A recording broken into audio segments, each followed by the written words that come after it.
ada yang daftarin Haki namanya seporsi mie kari. Jangan-jangan lu yang copy, orang dia udah daftarin. Founders Theory.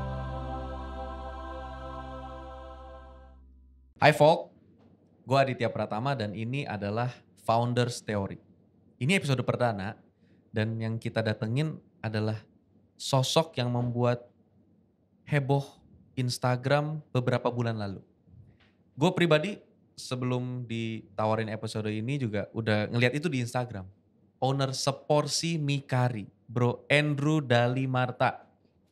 Thank you folks. Thank you juga untuk invitation-nya. Bro Andrew atau mungkin gue panggil Bro Dali aja ya. Oke. Jadi seporsi mie kari itu kemarin viral karena dicopas habis-habisan. Iya kan? Gue taunya gara-gara dicopas habis-habisan. Oke. Jadi seporsi mie kari adalah bisnis yang sangat segmented. Tempat makan yang benar-benar menu andalan utamanya adalah mie kari. Biasanya mie kari kan dijual di restoran yang banyak menunya ya. Iya. Tapi ini part of the menu biasanya. Part of the other menu. Ini benar-benar jadi menu andalan.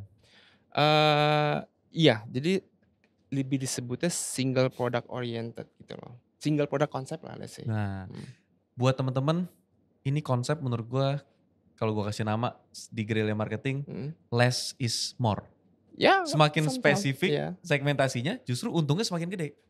Karena sekarang kalau beli makan semua orang punya kesempatan pilihan makanan luas banget. Dan sekarang fokus ke mie kari.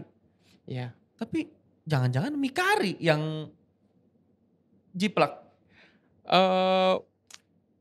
Kalau kita bicara soal menjiplak umum lah semua di kayaknya budayanya kita memang. Tapi nggak se ekstrim itu bro. Memang kalau teman-teman nanti lihat ya, nanti ini kalau bisa ditampilin kan ya. Nah ini kalau nanti ini ditampilin, ini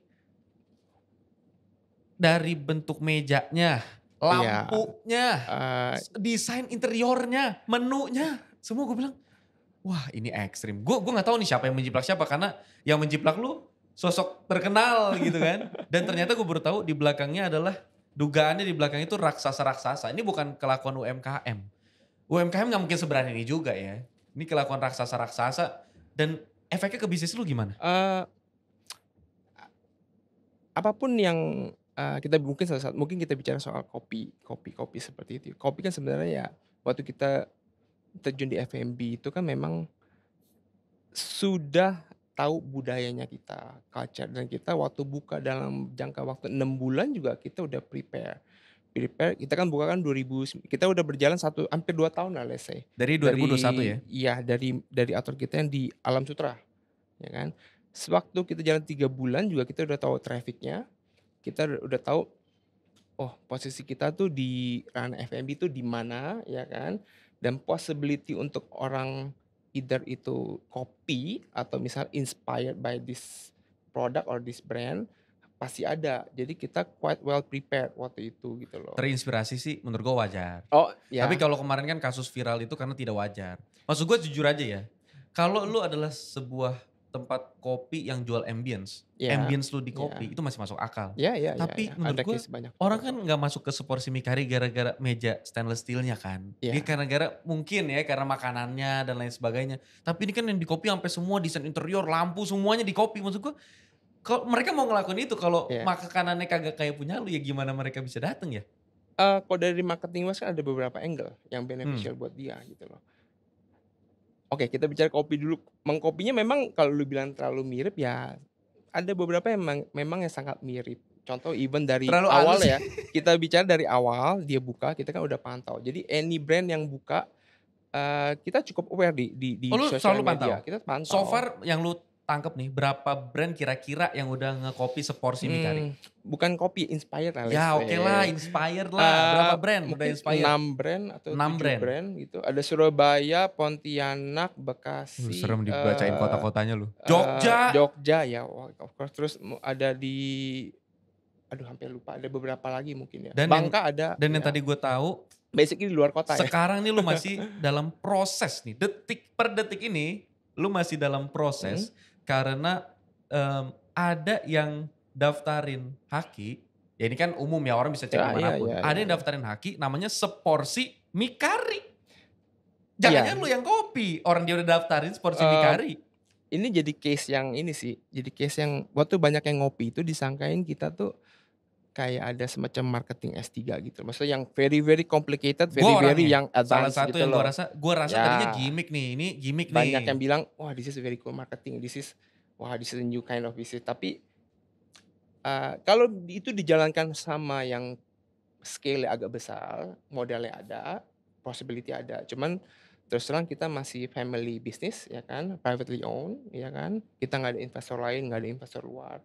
Jadi benar-benar kita bertiga. Kita tapi kan cannot afford that. Lu kan cerita tadi, lu tuh latar belakangnya Dali ini adalah di agency juga ya, periklanan juga. Pernah di agency ya. Terus lulusan DKV. Jadi wajar kalau marketingnya orang-orang mungkin menduga ini mah cerdas-cerdasannya orang marketing di Solo. Cuma nggak ada yang tahu kok background gue.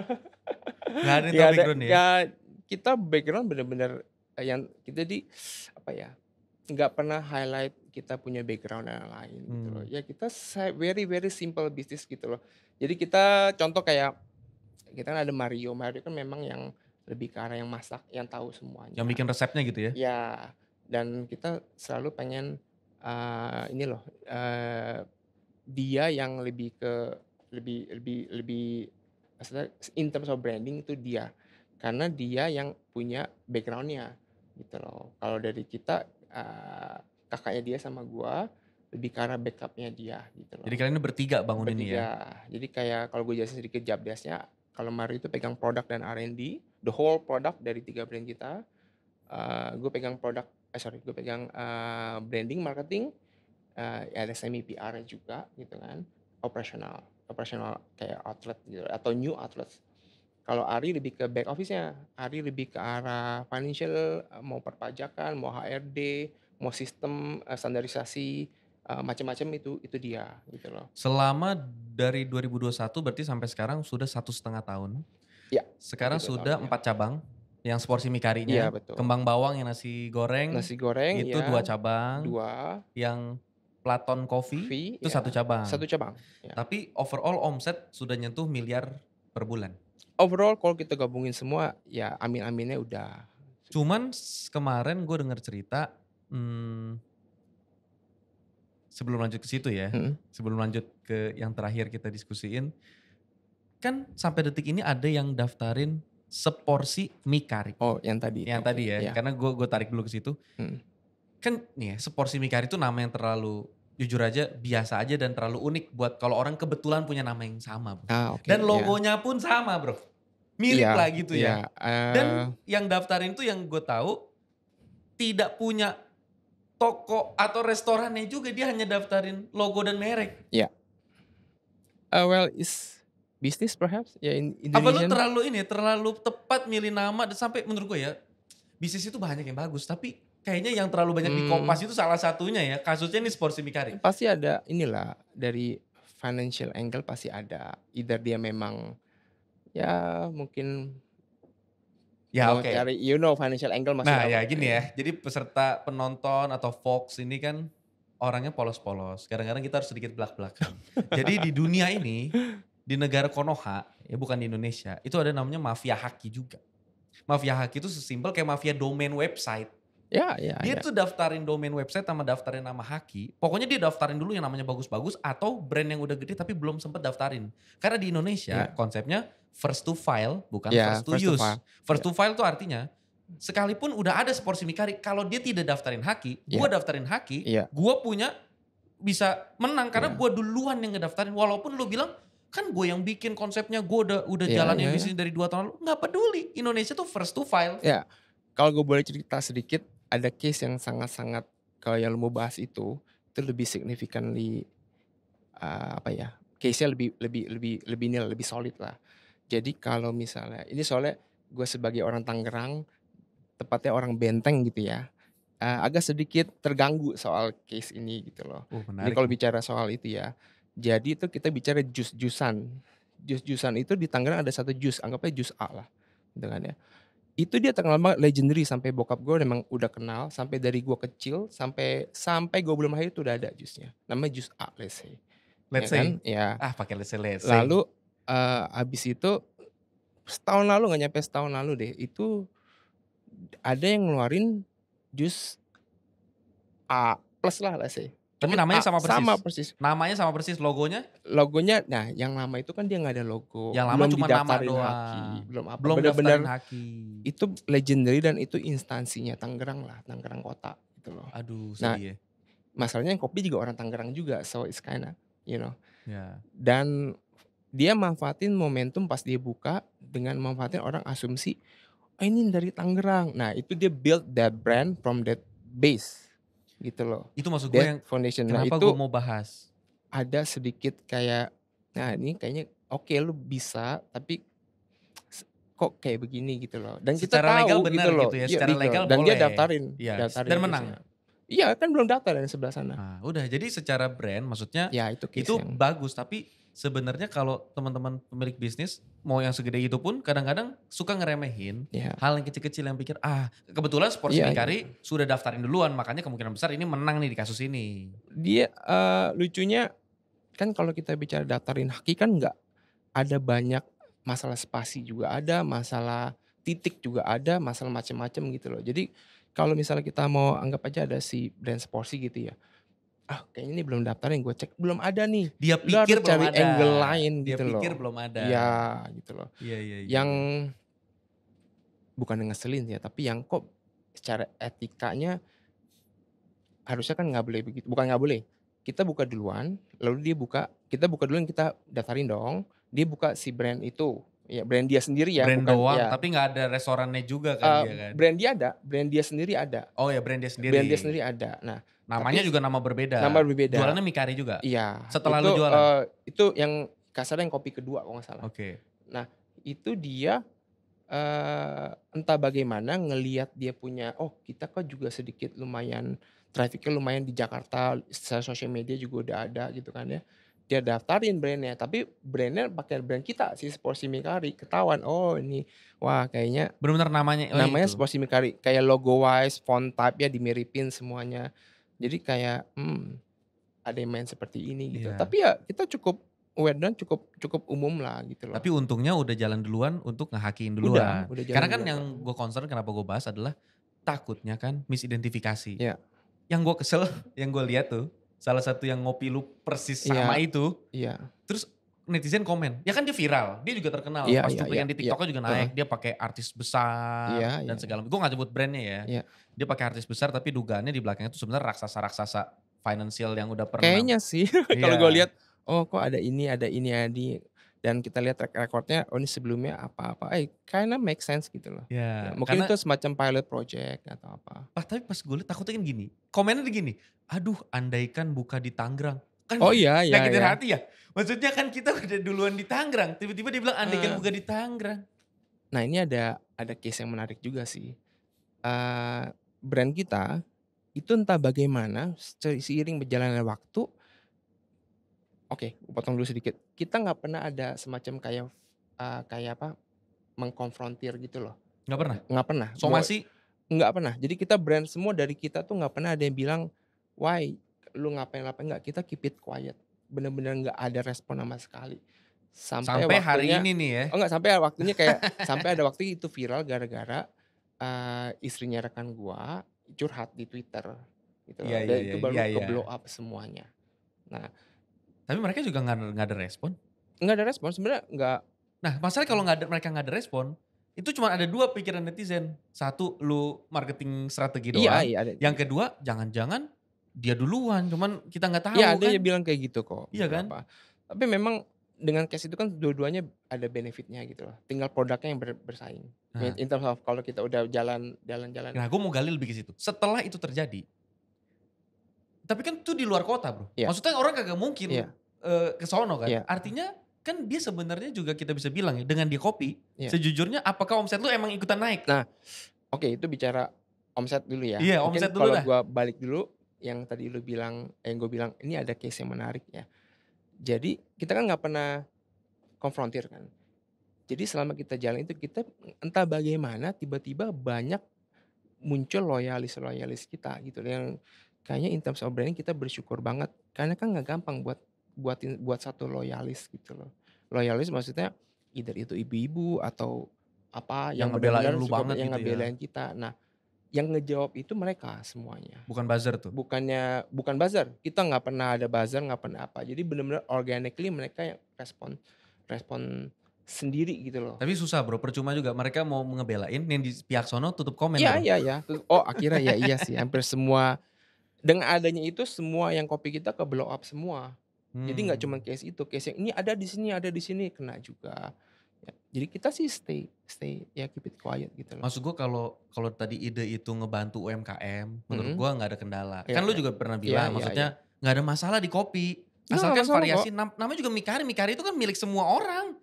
Ya kan? Tapi kan konsep bisnisnya, masa sampai desain interiornya, sampai logonya, sampai namanya. Stiker, sampai how to apanya semua. Iya, itu menurut gue itu terlalu berlebihan kalau udah sampai level itu. Dan ternyata pas gue lihat, oh raksasa. Kalau raksasa kan harusnya gak usah ngopi-ngopi begini ya kan. Mungkin oke, balik yang lu tanya lagi kan soal omset.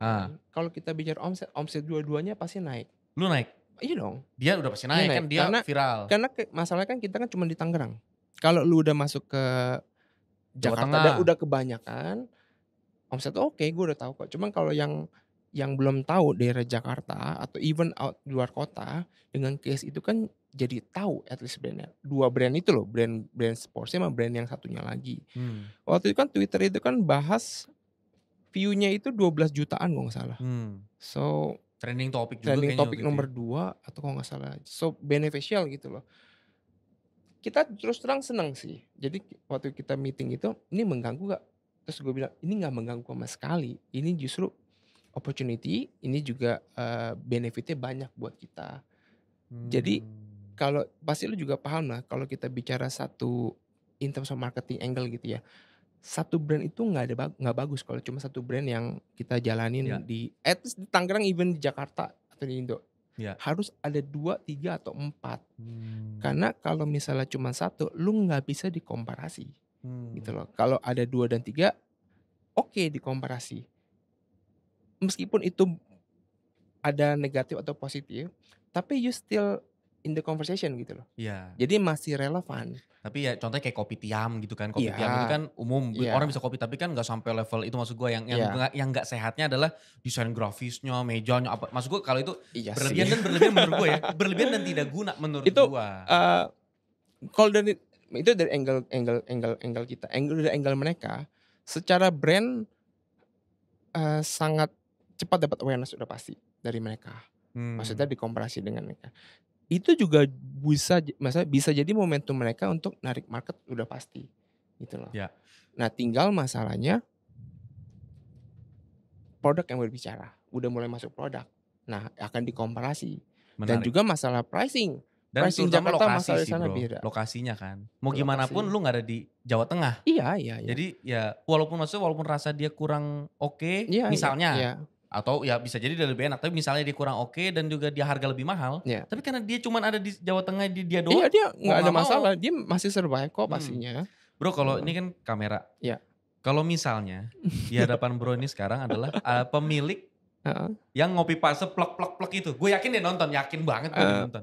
Lu mau ngomong apa sama dia bro? Tuh lihat kameranya, lu ngomong sesuatu. It's okay sih, gue terus terang dari kita sih gak masalah gitu loh.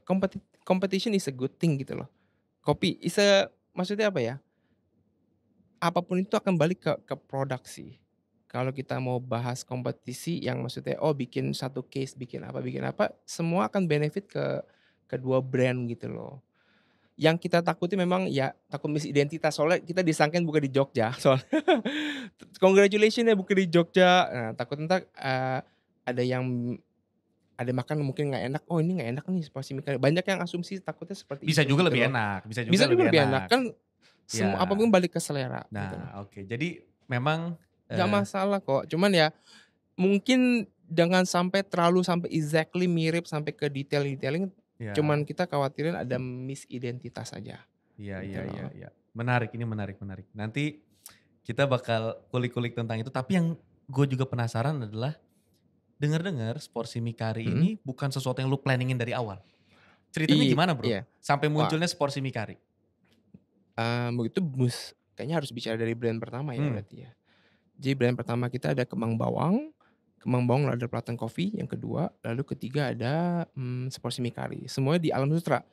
Menariknya range-nya paling masih di bawah 1 kilo, 3 brand kita gitu loh. Itu produk COVID.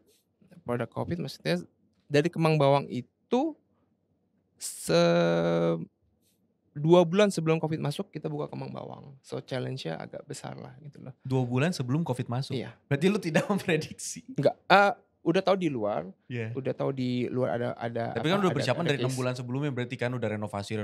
Iya karena Indo kan gitu. Indo kan nggak mungkin lah masuk Indo nggak. Yeah. Kita Indonesia COVID itu tertahan di sana. Belum tahu orang Indo kayak gimana. Masuk loh. 2 bulan setelah 2 bulan opening. Tutup gak? Enggak. Luckily kita juga belajar beberapa hal dari case kemarin. Jadi kayak semua survive sih. Semua brand kita. Platon buka Delta loh. Jadi pas Delta. Waktu dia PSBB nggak boleh dine in semuanya. Jadi Platon sama Kembang Bawang itu kena 2 itu tapi survive. Lu sama Platon emang sengaja. Kalau lu buka Delta kan berarti lu udah tahu emang COVID. Enggak. Waktu itu kita taunya asumsi kan udah hilang. Siapa namanya? Vaksin masuk. Ini orang tuh terlalu positif. Lu lihat deh. Tapi terlalu positif mindset jadi begini nih masalahnya, tapi jadi bisa dapat opportunity juga. Cuman dari tadi cara ngomongnya udah di kompetisi. Kalau gue nih bro ya, kalau gue nih ada orang nih pakai turtleneck kayak gue ngomongin guerrilla marketing juga masuk ke beauty business, gue bakal bilang lu ngapain gitu. Gue pasti agak marah. Kalau lu gak apa-apa, it's okay. Lu cocoknya jadi toko agama kayaknya, bukan toko bisnis ya. Bisa, agama. Nggak, mesti ngerti juga. Kita bicara kue lah, kan pasti lu paham kan itu kue kan. Kue itu kalau kita misalnya, lu harus keep your brand relevan gitu loh. Any competitors is a good thing. Kecuali brandnya itu kayak kopi lah, maaf ya kita bicara kopi sekarang, mungkin kopi yang saingannya yang gede-gede Giant sekarang. Lu ada conversation, ada yang kopi masuk itu tetap lu akan tiba-tiba hilang, nggak relevan. Tapi kalau misalnya brandnya masih under 10 brand let's say, di Indonesia itu marketnya masih gede banget. Lu nggak mungkin ambil semua market se-Indonesia, se-Jakarta is almost impossible gitu loh untuk mengambil semua areanya itu gitu loh. Jadi 2 bulan sebelum pandemi lu buka Kembang Bawang. Ya. Itu bisnis utamanya adalah nasi goreng. Single konsep juga. Dari awal lu tuh udah single produk apa namanya? Single produk konsep lah. Single produk konsep intinya udah spesifik banget. Jualnya nasi goreng Kembang Bawang tuh ya. Nah abis itu karena pandemi dan segala macam agak turun dong. Turun pasti. Turun. Ya. Terus lu buka Platon Coffee. Iya. Kalau bicara history yang kita lanjut lagi. Jadi kita ada mesin kopi di lantai 1. Di Kembang Bawang itu? Kembang Bawang. Ada mesin kopi lantai 1. Iya. Lalu kita mulai jual kopi hitam itu pas akhir-akhir lah, pas udah berjalan 6 bulanan kalau nggak salah. Karena kopi itu juga diambil mesinnya dari kantor kita. Kantor kita yang dulu kita ngerjain packaging itu lah. Oke. Terus Kembang Bawang meskipun itu COVID, kita slowly itu berkembang sih. Jadi kayak unik juga ya, karena kan mungkin makanan lokal Indonesia terus bisa dimakan setiap hari. Gitu. Udah BP belum Kembang Bawang? Oh udah 3 tahun bro, harus BP itu. BP-nya waktu pas berapa lama kan? 2 tahun lah, sekarang kan karena BP, COVID. Ya tapi cukup sehat lah FMB 2 tahun. Even though it's COVID ya, itu oke. Menarik. Kita gak pernah ada layoff, gak pernah THR full semuanya. Gak ada yang dipecat apapun? Gak ada, iya. Balik lagi ke kopinya, kita ternyata butuh ruangan prep lebih gede untuk Kembang Bawang. Itu tahun berapa buka kopi? 2021 awal berarti. Nah Kembang Bawang kan 2020. 19 akhir. Oke, ya. Covid masuk kan Maret 2020. Ya, 19 pertengahan quarter 3 lah sih. Oke, gitu. Platon Coffee buka di 2021 awal. 21 pertengahan kayaknya. Pertengahan, masuklah. Ya. Jadi Platon Coffee ini adalah kopinya Kembang Bawang sebenarnya. Awalnya ya kita kan? Butuh ruangan prep lebih gede, maksudnya kitchen wise ya. Lalu kita cari ruko, ya seperti biasa nggak mau rugi, lantai 1 jangan dijadiin tempat storage buat apa gitu loh. Kita cari ruko yang lumayan affordable, agak mojok, kayak tempat logistik, kayak tempat buangan puing gitu loh, banyak di ininya. Lalu lantai 3 kita jadiin storage, lantai 2 kita jadiin kitchen, lantai 1 kita usahain jadi kopi. Ini unik nih. Gitu. Ini artinya spesifik. Dia awalnya bikin bisnis nasi goreng Kembang Bawang. Terus ya 2 tahun BEP itu good business, artinya maksudnya bukan gara-gara, pakai duit papa mama, Oh, rugi. iya iya. Habis itu, buka lagi bisnis pakai duit papa mama, rugi. Oh, buka lagi bisnis. Ini kan artinya lu jalanin, ini jalan bisnis lu, orang tua lu konglomerat kali Oh, bisa jalanin begitu. enggak, kita rolling semua kok. Jadi kita dari awal kita buka si Kemang Bawang sampai sekarang kita nggak masukin dana lagi, even seporsi. Jadi lu masukin kan Kembang Bawang nih. Ya. Bisnis makanan, restoran, fokus ke nasi goreng, single product konsep. Ya. Setelah dia 2 tahun udah BEP dan di tengah-tengahnya lu lihat ada peluang, ini kopinya kok lumayan maju lah gitu ya. Lumayan ada minatnya dan kita punya spesifik karakter kopinya yang belum ada di Alam Sutra Lese. Dia fokusin spesifik ini, jadi kopinya tadi Kembang Bawang dibikinin tempat khusus lagi di tempatnya tadi tuh. Jadi Platon Coffee. Terus Platon Coffee juga ada beberapa menu. Iya, betul. Nah, abis itu Mikari itu kan dari menu awal dari Platon. Jadi sekarang kalau kalian awalnya itu dari iya. Platon Coffee punya menu. Iya. Jadi waktu buka Platon tuh nggak ada main course karena kan masih PSBB kan. Kita belum berani buka main course. Kitchen udah ada tapi belum kita buka. Kita awalnya itu cuman kopi aja. Basic banget sih, cuman latte. Buat dine in atau take away? Awal kan masih bisa dine in, lama-lama kan nggak bisa waktu PSBB kan. Waktu udah mulai sedikit longgar, udah mulai sedikit reda, baru kita buka main course. Salah satu main course-nya itu ya Mikari.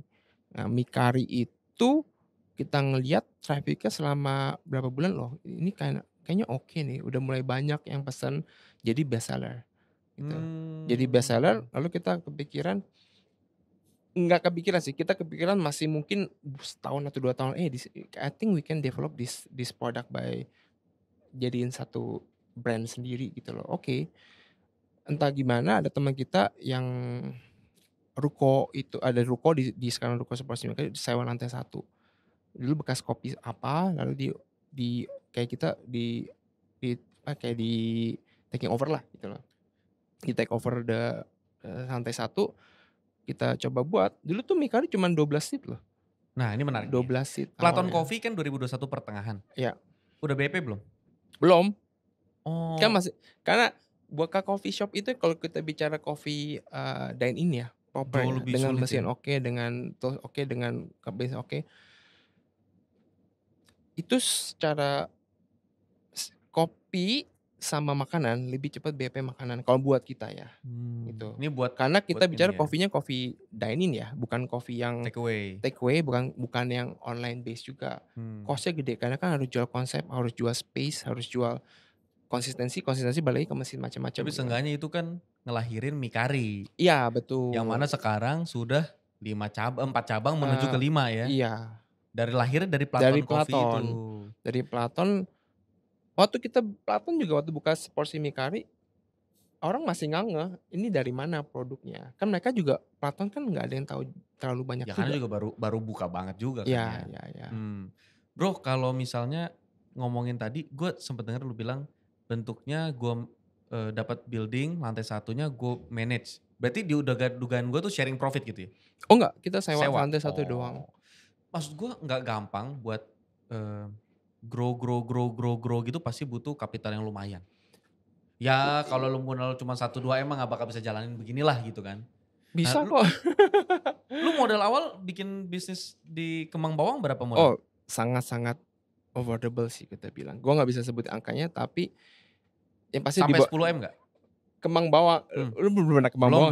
Kembang Bawang tuh gak pakai AC men, kedai. Konsepnya nyampe 1M gak? Enggak lah. Sangat-sangat mau ngasih motivasi. Yang gue bisa info mungkin, yang pasti gue bisa bilang di bawah GoPay udah pasti. Di bawah GoPay? Iya. Itu duit GoPay itu lu kumpulin dari lu kerja di periklanan gitu-gitu? Atau ya, kita kan lu ada modal. investor awal orang tua lu? Bertiga kita taruh modal sih. Lu dapet duit support dari orang tua? Kan gue gak tahu nih, orang selalu bilang gini, itu privilege. Mungkin yang orang yang, ya gini, kalau misalnya emang udah usaha, maksudnya, karena gini, kalau waktu masih zaman COVID itu kan, lo udah survive kan, ya kan, itu kan agak sedikit impact ke bisnis macam-macam gitu loh. Tapi lo harus berani juga sih gitu loh. Jadi kayak kita lo dapat duit dari mana? Kalau kita bicara anggap misalnya modal misalnya 500 atau berapa gitu kan ya. Dana tunainya itu dari awal nggak ada dapat privilege dari siapapun gitu kan. Karena memang Satu kita juga maksudnya apa ya, nggak mau ngerepotin orang tua juga, kalau memang bisa sendiri ya sendiri. Kalau bicara privilege gitu ya, lu punya rumah, gini, kalau misal ada sesuatu yang lu tahu dan lu juga maksudnya pengen ngerjain, bukannya gue bilang semuanya harus mortgage atau apa gitu loh. Tapi kan dengan ada mortgage lu ada hutang, Ya lu ada jadi terdorong gitu ya. responsibility, iya kan? Jadi kan nggak gampang, nggak bisa bilang, "Wah enak lu udah punya rumah tinggal enggak juga men." Tapi rumahnya dari mana maksudnya Itu kan itu? second mortgage loh. Yang ditanya itu kan second mortgage itu apa sih maksudnya poinnya? First mortgage, Heeh. udah jalan, iya kan? Rumah yang sama? Refinance, iya dong. Oh second mortgage tuh bisa ya? Iya. Gue baru tahu malah. Refinance. Jadi kalau misalnya lu udah berjalan 5 tahun atau berapa, lu refinance lagi. Dengan aset yang sama? Dengan aset yang sama. Jadi lu kasarnya punya 2 cicilan. Nah, oh berarti lu cuma ngambil persentase dari nilainya emang selisihnya, nggak gede? maksud gua tetap itu suatu hal yang nggak gampang untuk dilakukan. Enggak suatu, "Oh lu punya rumah," nggak bisa Dan tiba-tiba juga. pandemi agak stressful Iya, karena ini mortgage agak nih. mortgage ya kan. Dan juga kalau kita bicara apa ya, oh gua kan nggak punya rumah, macem-macem. Ya ada pilihan, "Lu punya mobil nggak?" "Oh nggak punya mobil," oke. Misalnya gitu ya, orang tua misalnya ada rumah, bisa di-mortgage nggak? Kalau misalnya itu gini, kita bicara mortgage itu kan lu nggak harus ambil full. Lu Iya. misal mortgage-nya anggapnya misalnya 500, lu terserah lu mau ambil Ya. berapa. Tapi ini rumah yang lu mortgage itu rumah keberapa lu? Rumah Jangan-jangan lu punya 10 enggak, gue rumah cuma punya Bro? 1 rumah kok. Lu punya 1 rumah? Iya. Rumah yang lu tinggalin itu? Iya. Yang lu mortgage? Dan rumah gue kecil loh. Itu Jadi yang lu mortgage itu iya, rumah lu yang lu tinggalin? iya. Rumah gue ukuran 6 men, lebarnya. Iya. Jadi di rumah itu lu tinggal, istri lu tinggal, Iya, anak gue ada tinggal. apa Ingrid ya? Iya. Sama Domi, anak. Iya, tahu aja lu. Kalau Vinfo kita Oke, risetnya dalam. iya. Oh iya. Cuman gue Background penasaran, check-nya lumayan lu ya. kan gue liat IG-nya ya, kalau nanti ngintip IG-nya ya, ini foto 7 November tahun 2021, gue liat kan, 7 November 2021, istrinya tiup kue Iya, keju kan. Iya. Gue liat postingan setelah 7 November 2021 adalah 7 November 2022, istrinya juga tiup kue keju. Sesuka itu kue keju atau sesedikit itu konten buat diposting.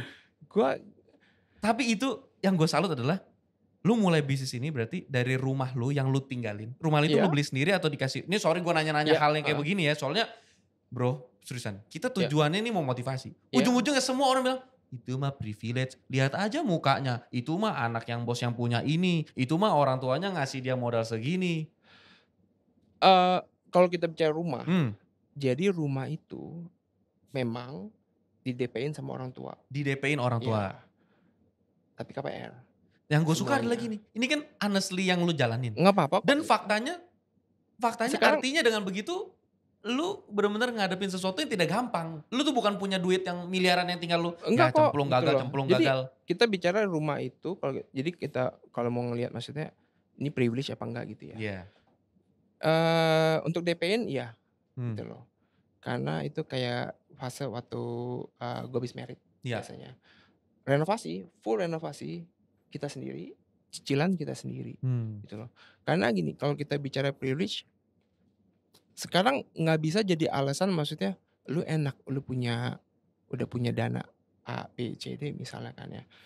Yang jadi problem tuh pertanyaannya, kalau lu udah punya dikasih dana, lu apain dananya? Nah, pertanyaan menarik. Misalnya nih bro, yang bilang privilege. Jangan-jangan lu sendiri sekarang ya dengan bisnis sekarang udah gede banget. Mungkin lu kalau cuma 200, 300, 500 juta lu bisa kasih ke penonton yang punya bisnis proposal yang bagus misalnya. Masalahnya kagak ada yang punya bisnis proposal kan kebanyakan. Oh itu kan karena punya dana. Giliran pun dikasih, oke nih saya kasih dana 500, kamu mau bikin apa? Iya. Bikin apa ya? Nah itu saya juga gak tahu. Harus matang sih udah pasti ya. Terutama kalau kita bicara F&B ya, itu lu harus benar-benar, kalau lu mau tujuan F&B harus benar-benar konsep, masa secara konsep hitungan dan strategi lu brand positioning, lu harus benar-benar crystal clear dari awal. Emang kenapa bisnis F&B? Buat penonton yang gak tahu, emang kenapa? Apa bedanya bisnis F&B sama bisnis yang lain? Aduh, F&B di Indo ya, cepat datang cepat pergi. Silakan curhat.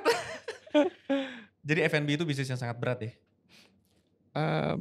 Aduh beratnya dibilang apa ya? Karena berat sih enggak sih. Sebenarnya gini, kalau misalnya lu udah maksudnya awal-awal pastilah. Cuman kalau lu udah terjun dan lu tahu the whole concept, the key of running.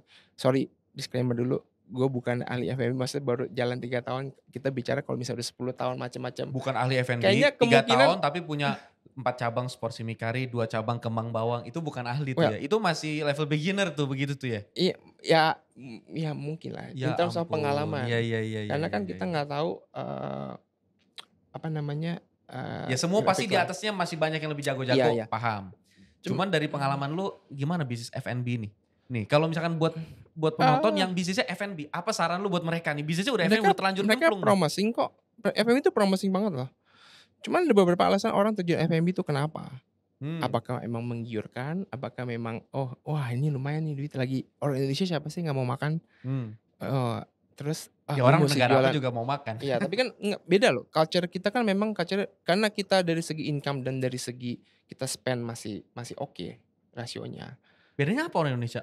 Dari segi makanan kita masih murah. Oh, jadi lebih kita bisa bicara bertumbuh karena harganya karena murah. Dan budaya kita kan masih bisa makan di luar. Coba kalau lu di luar negeri, gila lu makan di luar segitu berapa banyak? Lu pernah kuliah di luar negeri gak? Oh enggak. Jadi lu bukan lulusan apa Stanford? Oh enggak, gue lulusan UPH kok, lulusan sini dari ini. Nah, nih ya, nih.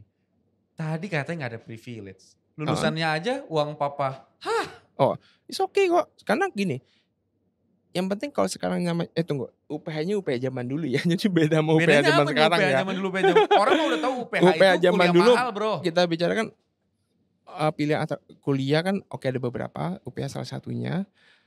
Intinya dulu tuh kan belum terlalu bagaimana kayak zaman sekarang UPH. Dulu tuh masih gedung gua tuh gedung basement man. Gedung basement parkir dijadiin. Gedung kuliahnya? Iya. Jadi UPH zaman dulu lah. Zaman dulu tuh zaman berapa nih? 20 tahun lalu mungkin ya. Hah? 20 tahun lalu? Kurang lebih ya. Emang lu umur udah hampir mau 40? Iya. Gue mau 44 bentar lagi. Muka lu kayak 30-an awal asli. Wah, thank you. Wah. Iya. Biasa yang voucher, gue biasa memuji lebih ke perempuan sih, tapi 20 tahun lalu. Iya. UPH-nya masih di gedung basement ya? Iya. Ya tapi maksud gue poin gue intinya lu at least ya. Kalau ngomongin privilege gak bakalan habis lah. Karena ya oke, kalau balik ngomongin privilege, kalau gue ngelihat gini ya, maksudnya ya semoga benar gitu. Maksudnya nggak semoga ngerti yang dimaksud gue. Kita bicara privilege. Privilege itu akan berkaitan dengan speed. Speed? Ya. Gimana? Privilege itu misalnya lu ada dana dan lu dana sedikit. Dana yang dikasih orang tua sama dana yang lu buat sendiri. Ya kan? Anggap kita buka sama-sama satu brand A gitu ya, dia brand B sama A plus lah, sama konsepnya sama semua.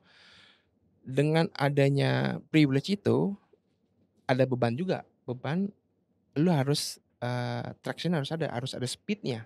Speed maksudnya lu ada duit, berarti lu udah lu ada duit nih, lu harus gunain dong, dan lu bisa buka ini berapa lama gitu loh, ada targetnya. Nah tapi kalau misalnya nggak ada dana, lu kan harus kumpulin sedikit.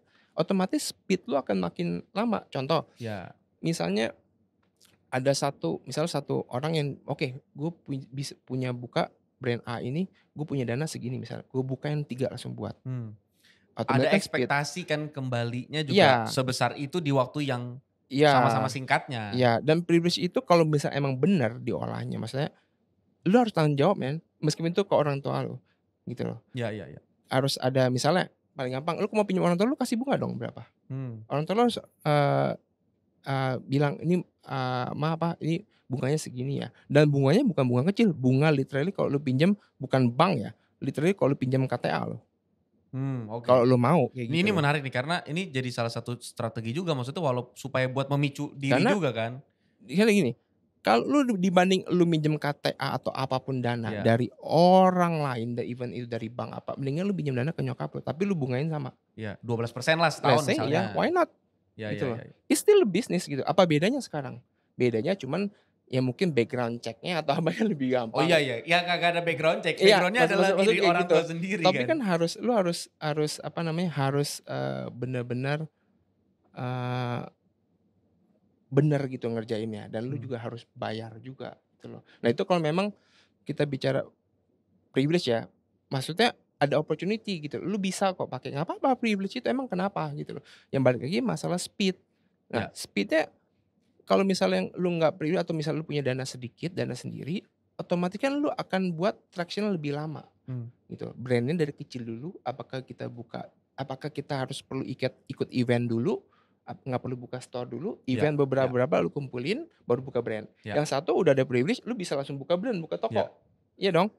Gue Masalah penasaran, lu speed kan aja. kuliah lu DKV. Ya. Ya, desain komunikasi visual. Ya. Ya DKV mungkin sedikit-sedikit belajar bisnis, tapi kan bukan core-nya kan. Nah rata-rata Core. orang DKV itu kan seniman tuh Oh jiwanya, iya, self-employed. Iya. Yang dikit-dikit pokoknya maunya dari hasil tangan gue tuh yang terbaik. Ya. Pasti akan lebih sulit mendelegasi kerjaan dan segala macam. Lu belajar bisnis dari mana? Dari sepupu gua Ari itu. Dia yang ngajarin lu bisnis? Jadi dia tuh udah jalan satu perusahaan dia dulu, ya kan. Dia udah jalan dulu kayak 5 tahunan atau 4 tahunan ya. Lalu gue join di sini dari DKV, perusahaan packaging itu, kita supplier dan consult gitu. Nah kita belajar soal bisnis lah. Tapi bukan gitu F&B loh. pokoknya. Oh bukan sama sekali. Dia lulusan bisnis? Enggak juga. Lulusan perhotelan. Jadi kita bisa dibilang semuanya otodidak sih jadinya. Anak perhotelan, berbisnis, ketemu sama anak DKV, berbisnis. Mario? Kalau dia memang di culinary dan berbisnis. Ya. Jadi mungkin saling ngisi kali ya. Mario pegang produk, gue mungkin sedikit ngerti soal branding dan marketing. Ini angle brand mau dibawa kemana. Ari foundation. Ya. Foundation kita bicara. Ini penting nih. Harus ada yang ngerti foundation. Maksudnya kayak foundation, mau itu finance, mau itu HRD atau apa ya, ataupun sistem dalam satu. Cukup penting sih. Back office kita bicara ya, kalau kita bicara satu bisnis ya. Semisal ngomongin foundation ya, di bisnis F&B buat seorang Dali,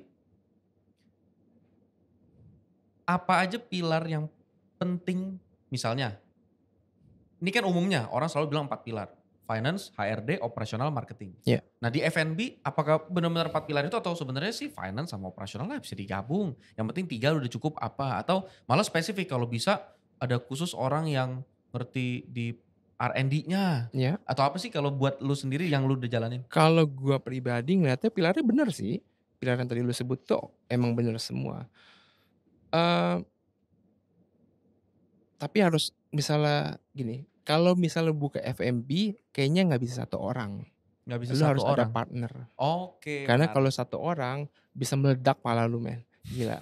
Karena kalau kita biasa satu outlet, 2 outlet masih oke lah. Cuman kalau udah kita bicara nanti ada central kitchen, lalu ntar juga makin besar, sangat-sangat complicated dan very very time consuming. Tapi kalau untuk awal ketika pertama kali develop, saran lu sendiri dulu atau langsung bareng-bareng? Bareng-bareng dulu semua. Mendingan kayaknya sih bareng-bareng sih. Ini dari pengalaman lu ya? Ini nggak objektif ya, dari pengalaman. Karena bareng-bareng tapi harus pilih orang yang pas juga. Dan satu orang visi. Apa yang pas buat lu? Apakah lebih yang penting beda skill sih harusnya. Yang penting beda skillnya? Iya kalau menurut gua ya. Attitude kan jelas udah pasti. Gua bertiga attitude beda-beda semua. Ya. Attitude kan maksudnya. Dan berantem sering, itu udah lu harus terima dari awal. Lu bakal sering ribut, udah gitu doang. Tapi you have the same goal. Gitu. Kalau lu ribut, separah-parahnya lu ribut, gimana caranya lu lebih kalemin? Itu kan namanya kalau lagi ribut kan gak bisa ngejalanin bisnis. Tinggal penjelasan aja. Masalah penjelasannya, ini loh, lu harus misalnya ada satu case yang bikin satu konflik atau apa, lu jelasin why. Gitu loh. Kenapa harus begini, kenapa harus begini. Ribut paling lama berapa lama sama partner? Berapa jam doang paling, biasa gitu. Kalau udah selesai, biasa rujukan lu pada ngapain? Nggak ngapain, udah biasa aja.